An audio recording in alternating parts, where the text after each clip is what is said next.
I figured I'd start cataloging what's going on in my life with a series of videos because I can't do this on my own. I really need help. 2 months ago, I emergency evacuated my residence. I was living with my mom at her condo. I evacuated because of the mold toxicity, presumably.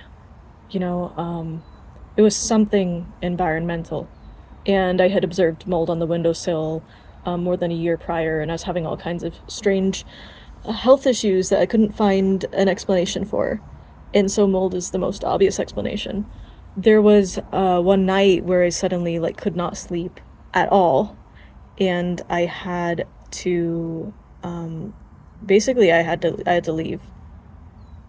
I could not sleep in the condo.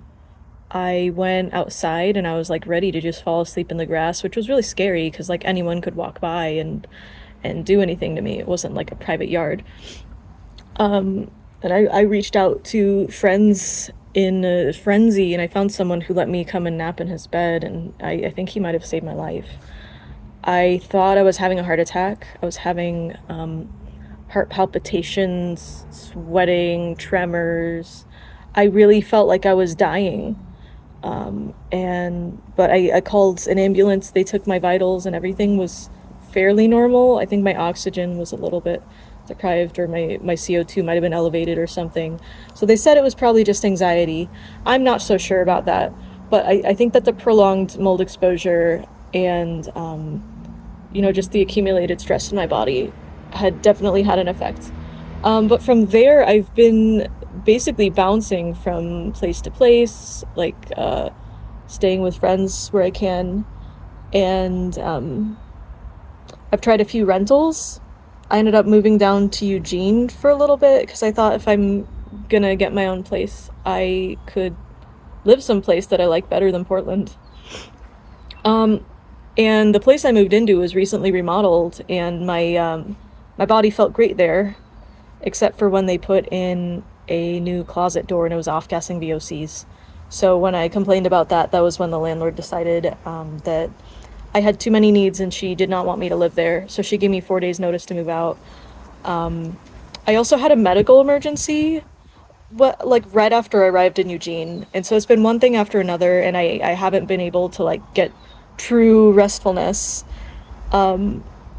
But that was the last place that my body was really comfortable, except for the emotional discomfort. So, from there I bounced around a bit more. I ended up getting a rental in Portland that for the first week I felt okay. And then I started feeling kind of like there was broken glass in my throat. And I was in complete denial about it. And I was like, maybe it's the mattress off-gassing.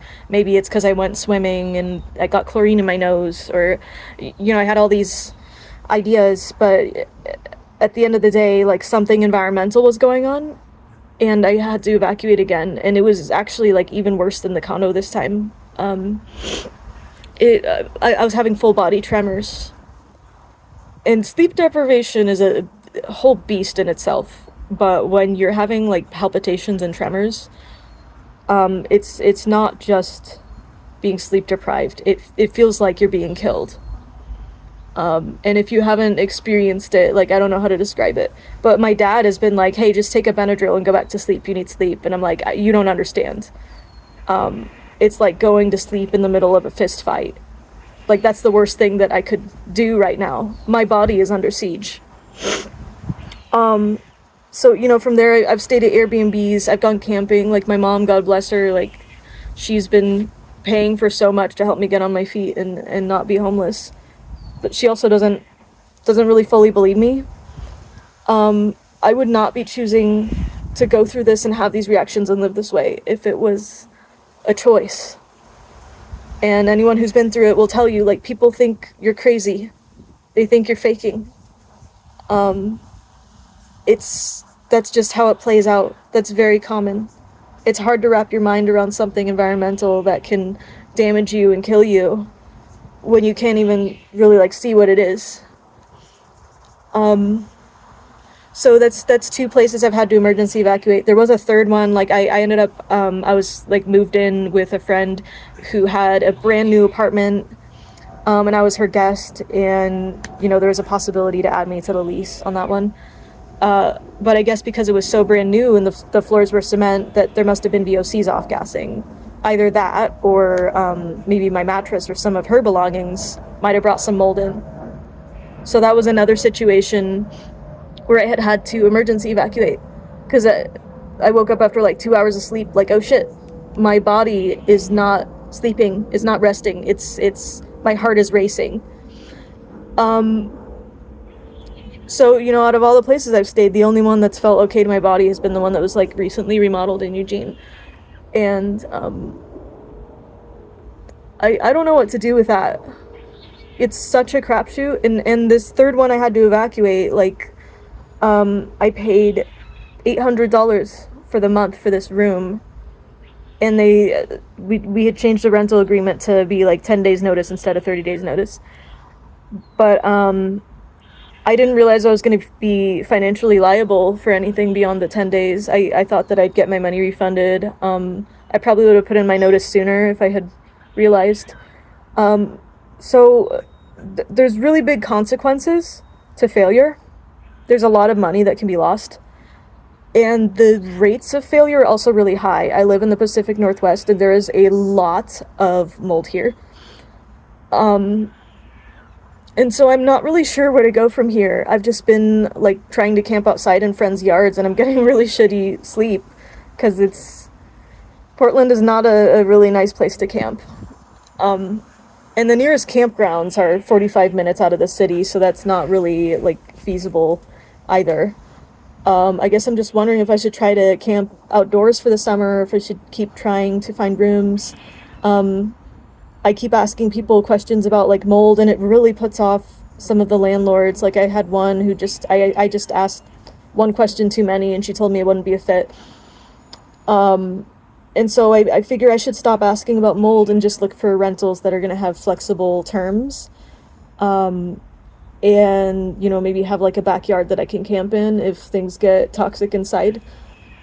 And I think that's about all I can do, because I'm not going to know how I feel until, I guess, at least a week in, because that's how it played out at this last rental. I was really hoping to maybe move into like a one of the modern new studio apartments.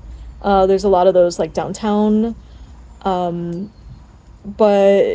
they're hard to get into. Like, there's wait lists for the income restricted ones. You have to make 1.5 times the rent in income every month, which I don't have an income right now. I don't know how I would even manage having a job with the situation that I'm in right now.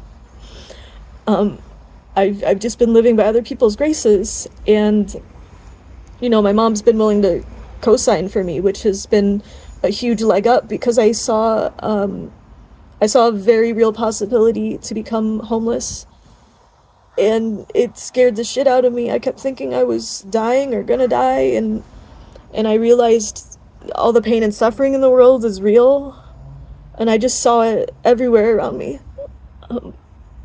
I've been through too much to even process, but all I need right now is some stability. Yeah, I need a place to sleep, because I haven't gotten good sleep for over 2 months now.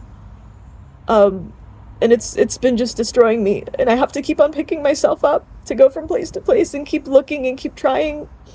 And I have I'm someone with special needs to begin with, so it's really, really not easy finding a place to lay my head. But I've been so exhausted that I could just collapse anywhere lately.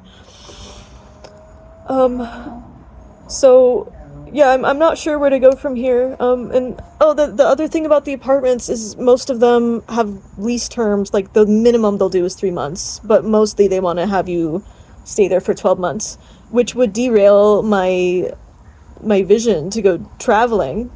But at this point, I'm like, I don't even know if I'm gonna go traveling anywhere. I just need to get my health in order.